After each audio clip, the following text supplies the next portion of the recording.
Hey, what's up, everybody? Welcome back to the podcast. This is Matt. And this is Carrie. And this is Real Talk with Matt and Carrie. Yes. Guys, we are pumped to be in the room with you today. Yes. Do us a favor. If you are watching this live on Facebook, go ahead and share it with your friends list. If you're watching it after the fact on YouTube, let some people know that you love watching Matt and Carrie, and that our content is the best. Okay. Well, yeah. maybe not the best, but anyway. The okay-ish. Yeah, I mean, it is what it is. You know what I'm saying? Yes. So if you're joining us right now, go ahead and drop in the comments. Let us know what you're doing on this fine Monday. It's a beautiful day. It is Monday, August the 17th, Yep. and it's 12:25 Central Standard Time where we are, coming at you from Lincoln, Nebraska. We're excited that you're here. Listen, be sure that if you haven't already, like our page on Facebook or subscribe to our YouTube channel, and we're going to continue to push fresh content every single week. Yeah, and we've on got Monday. some great stuff we're going to be talking about for the next few We got weeks. some stuff coming up. But hey, something took place this last weekend, and today's the first full day. What's going on in our world? The kids are back to school. All four of our glorious offspring. Yes, are man. in We're school. super excited We about the are kids being back excited. in school. They're excited too. They are excited. And honestly, I don't know where you're at or, what part of the world you're in, but we are so grateful for our public school system here in Lincoln because they've done an amazing job of providing options for every single family that attends Lincoln Public Schools. Yeah. They've got in-person options, they've got remote options, they've got part-time options, they've got all kinds of different, man, I'm telling you All what, sorts of things. they knocked it out of the park. And if you're in Lincoln, I would encourage you, contact the school board and let them know, well done, because They're probably not hearing a lot of that these days. they're not. But they did a good job. They really, really did a good job. Yes, but that's not what we're talking about today. No, we're not talking about that today.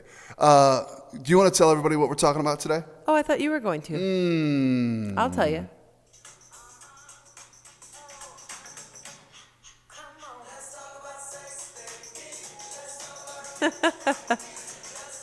We are talking about sex today. Yes. We are... Talking about it today. Today, we're talking about sex. One thing that we pretty consistently have gotten questions about from you guys is we like to talk about relationships. We're not experts on relationships, but we do have some experience. Again, we've been married going on 20 years. We've got a 17-year-old son, 15-year-old twins, boy-girl twins, and a 10-year-old little girl. Yes, and we learned something this week that we did not know before. Oh. I took a picture of our kiddos going to school. Oh. And a friend of ours was like, hey, I don't know if you know this, but you have a pineapple door hanger. And I was like, yeah, I've got a Okay, pineapple cool. door hanger. Yeah, pineapples mean hospitality. I thought that's what it meant. Apparently, there's there's another alternative, meaning. like an alternate meaning. Yeah. Which Do you want to? No, you tell them. You're embarrassed, aren't you? Apparently, the way that you identify the home of a swinging couple is by a pineapple on the front door. Like, we had no idea. Had no idea. What in the world? Where do people come up with this stuff? We have not gotten any weird knocks on the door or anything like that. Well, so I'm not sure if it's true. If you're watching I this don't and know you if that's know true. if it's true, Listen, let us know. yeah, we don't know if that's We true, don't know. but my goodness, we were So super surprised to hear that. We were. And so we actually considered removing the pineapple, but honestly, But I don't have another door hanger, so yeah, it's up because there right now. It's up there right now. Just so everybody knows, we're not a swinging couple. We are in a happy, Just one. yeah, monogamous relationship. Yeah. Well, okay, so I feel uncomfortable, but we have been getting a lot of questions, but also just over the years, we've done a lot Right. of marriage counseling, like a lot of marriage counseling. lot We of could marriage pretty much counseling. fill up all of our days and weeks with marriage counseling, just because it's a lot of work to be married and to be in a healthy marriage. But so much of that revolves around the topic of sex. And so we thought we better do some talking about it. Yeah, And so here's what we're going to do. We are kicking off today a 3-part series that we're going to be doing talking about sex. And so we're going to answer some of the sex questions that have already come in, but we're hoping that maybe this will free you up to ask some more questions, we love about questions. sex, because we would love to talk about it. Okay, we think that this is something that typically, especially from the perspective that we're coming from in the church, or we lead a local church, we're pastors of a church, we think that this gets looked over, it gets glossed over often, and so it's not addressed well. And so people are ashamed to ask questions sometimes. So we're just going to So you can answer just send us a those message if you have questions, if you have more questions. You can send us a private message. You can drop them in the comments, or you'll probably want to send us a private message. We'll get back to you, and we'll go from there. And so some of the things that we're going to talk about over the next 3 weeks is, some things that have been addressed with us so far is, hey, one person wants more sex than the other person. One spouse wants it more than the other spouse. What do we do in that situation? How do we address that? We're going to talk about it. We're going to talk what about does our sex life look like after kids? And what it's not what I expected is usually something. I didn't know how I would feel. I didn't know what was going on. So we're going to talk about that. We're also going to talk about issues with pornography and masturbation and recreating intimacy after a betrayal, which I think is going to be a really good conversation. And I think it's really important and really needed. It's going to be a great conversation for sure. One other thing that we're going to talk about is, how do I talk to my kids about sex and sexuality? Because in a day and age where we live in a world where there's more questions concerning sex and sexuality than there are answers. And it's not the proper answer and response isn't however you feel. Okay, there is actually a way that we can teach them, and so we're going to talk about that. And everything we talk about, honestly, we're going to come at it from a biblical perspective, because that's who we are and that's what we believe.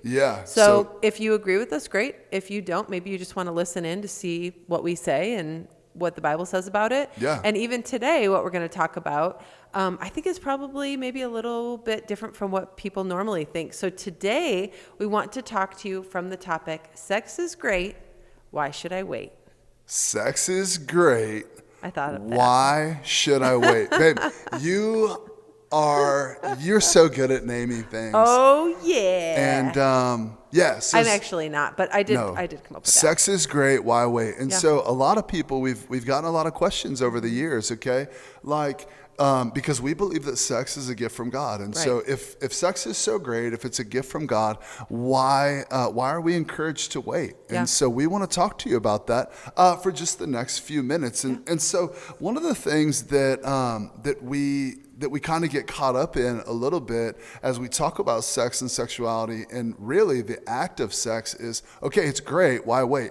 And then we get caught up in thinking that that's only for teenagers. That's only for young people. It's like who tricks we tell our kids so they don't have sex. Like, sex is bad, don't do it. You remember, tell the story about how, like, because you were a virgin when we got married. Okay. And so all of a sudden on June 15th, 2001. June 16th. Hold on. Okay. On June 15th, 2001, it wouldn't have been right for you to have sex. But then on June 16th, it was just like, okay, all bets are off. Like, let's go. Yeah. Well, that's what you thought. That is exactly. And I thought, okay, I'm having a hard time realizing that this was kind of seen as like a shameful secret thing yesterday or this morning, but now all of a sudden it's supposed to be this beautiful, wonderful gift from God. And it was just I just didn't have an understanding of why sex was important in marriage and why God created it to bring us together in an intimate place. Like, God created sex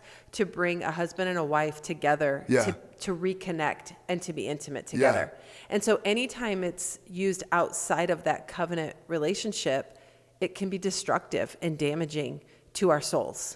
And I think that's what we're seeing a lot of. So people who are, maybe they're divorced, or maybe you're just well into adulthood and you're not married yet, I think we kind of give ourselves a pass that it's okay to not wait. But really, according to the Word of God, like, it's still for marriage and something for between a husband and a wife. Yeah, I love that. Hey, listen, if you're joining us on Facebook Live, welcome. We're so glad that you're here.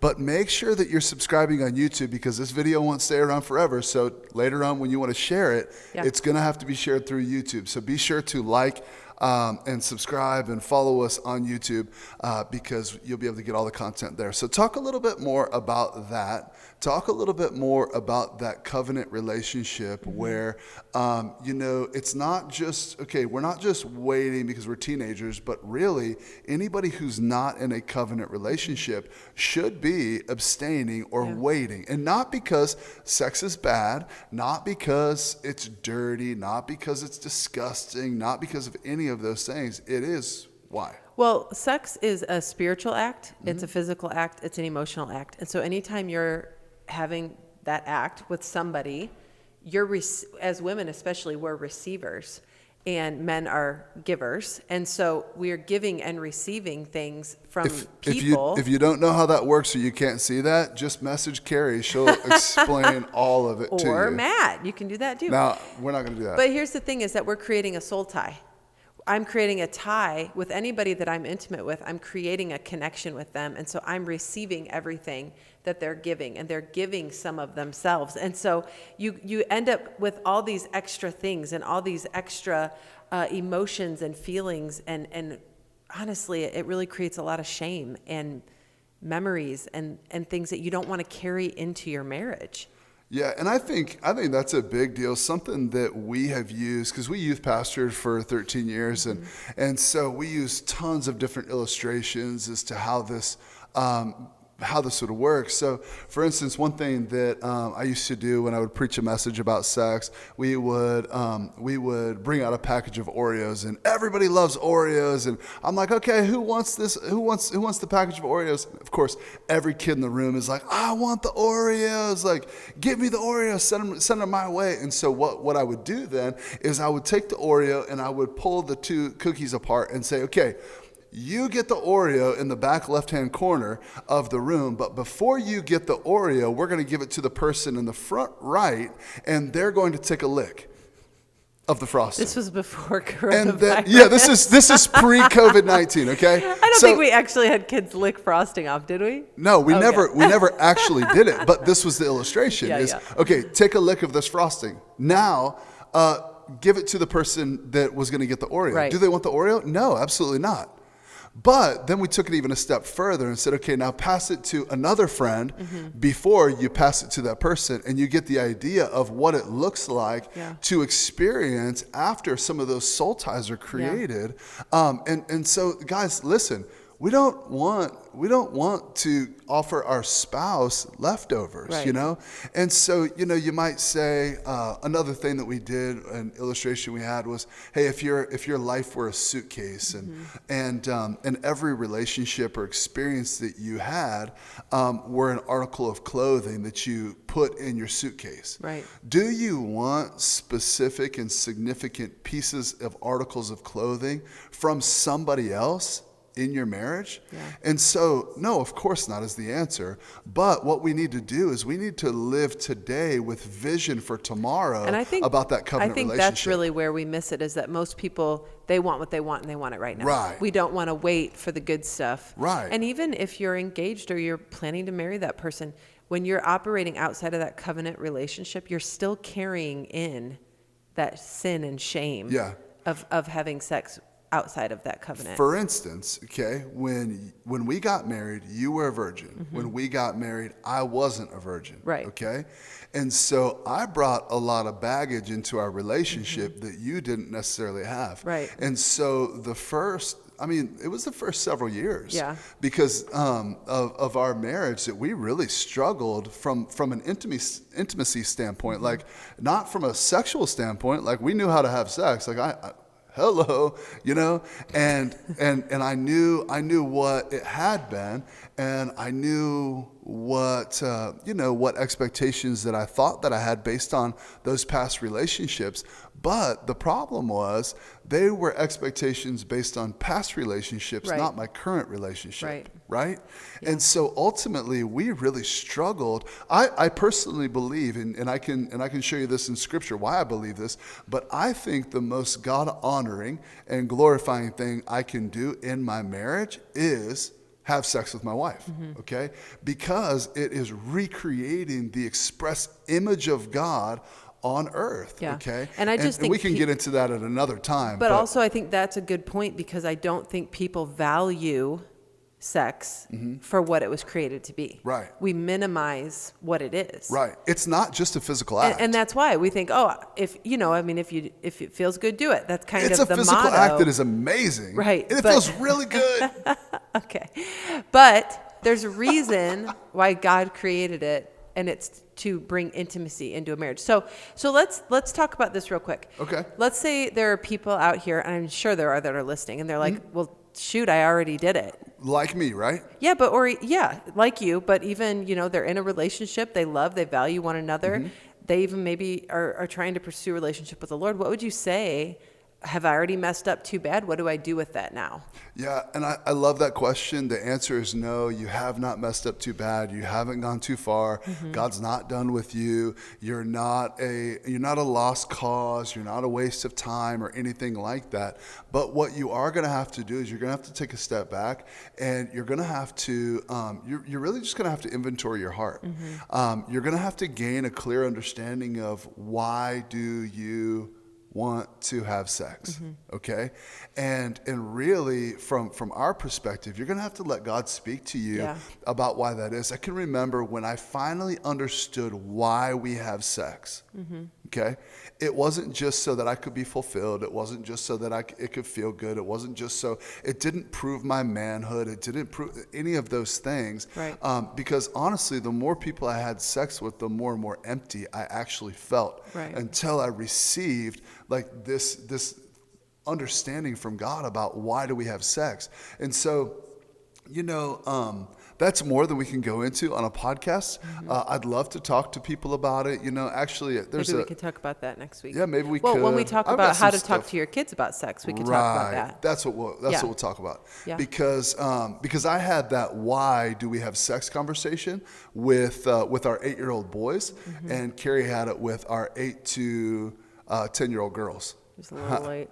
No, that's all right. It just depends. And each child's different, which we'll talk about. And I think, too, the thing to remember is that God is a restoring God. Yeah, absolutely. And so even if today you decide, I want to honor God with my sexuality, He will restore to you everything that's been given away or taken from you. Yeah, absolutely. And that's what the beauty of a relationship with Jesus is there's mercy and forgiveness. And not only does He give us mercy and forgiveness, but He restores to us and makes us whole again. Yeah. So that we can be whole in relationship. Which is so great. It's so good. So I've heard this term like reborn virgin, and I don't know if I would necessarily. I haven't heard that term in a long time. It's been a while, because I don't think anybody values like virginity or not having, like, not anybody, but most, it's like. Yeah.